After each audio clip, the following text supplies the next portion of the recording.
বিসিবির বর্তমান পরিচালনা পর্ষদ ভেঙে দিয়েছে জাতীয় ক্রীড়া পরিষদ। বিপরীতে সাবেক অধিনায়ক তামিম ইকবালকে সভাপতি করে গঠন করা হয়েছে 11 সদস্যের অ্যাডহক কমিটি। আগামী 3 মাসের মধ্যে নির্বাচিত কমিটি উপহার দিতে বলা হয়েছে অ্যাডহক কমিটিকে। আইসিসিকে বিষয়টি অবহিত করেছে এনএসসি। এদিকে দায়িত্ব পেয়ে সন্ধ্যায় বিসিবিতে আসেন তামিম। এর আগে বিদায় নেন আমিনুল ইসলাম বুলবুল। মাঠের ক্রিকেটের মতোই অস্থির সময় যাচ্ছে দেশের ক্রিকেট বোর্ডে। ক্ষমতার পালাবদলের রেসে এবার সভাপতি চেয়ারে আরও এক নতুন মুখ। ফারুক বুলবুলের পর রিলে ব্যাটন এখন আরেক সাবেক অধিনায়ক তামিম ইকবালের হাতে। মঙ্গলবার হঠাৎই আসে আমিনুল ইসলাম বুলবুলের নেতৃত্বাধীন বোর্ডের বর্তমান পরিচালনা পর্ষদ ভেঙে দেওয়ার ঘোষণা। বিসিবি নির্বাচন যথাযথ প্রক্রিয়ায় না হওয়ায় তদন্ত কমিটির সুপারিশে এমন সিদ্ধান্ত নেয় জাতীয় ক্রীড়া পরিষদ, যা আইসিসিকে মেইলের মাধ্যমে জানিয়েছে এনএসসি। বর্তমান বিসিবি কমিটি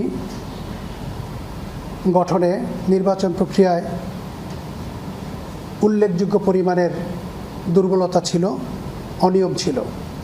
সেই প্রেক্ষিতে জাতীয় ক্রীড়া পরিষদ ইতিমধ্যেই বিশ্ব ক্রিকেট নিয়ন্ত্রণ সংস্থা আইসিসির নিকট একটি ইমেল পাঠিয়েছে।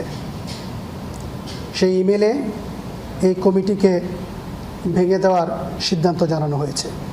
পাশাপাশি তামিম ইকবালকে সভাপতি করে 11 সদস্যের নতুন অ্যাডহক কমিটি ঘোষণা করেছে এনএসসি।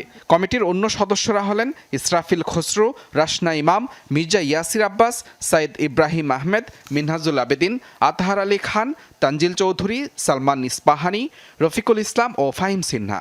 আগামী 3 মাসের মধ্যে নতুন নির্বাচিত কমিটি উপহার দিতে বলা হয়েছে অ্যাডহক কমিটিকে।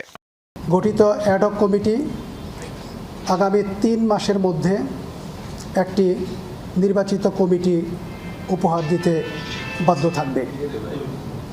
একই সাথে আগামী 3 মাস ক্রিকেটের স্বাভাবিক কার্যক্রম যেগুলো আছে সেগুলো পরিচালনা করার জন্য নির্বাচিত কমিটির মতোই ক্ষমতাপ্রাপ্ত থাকবে।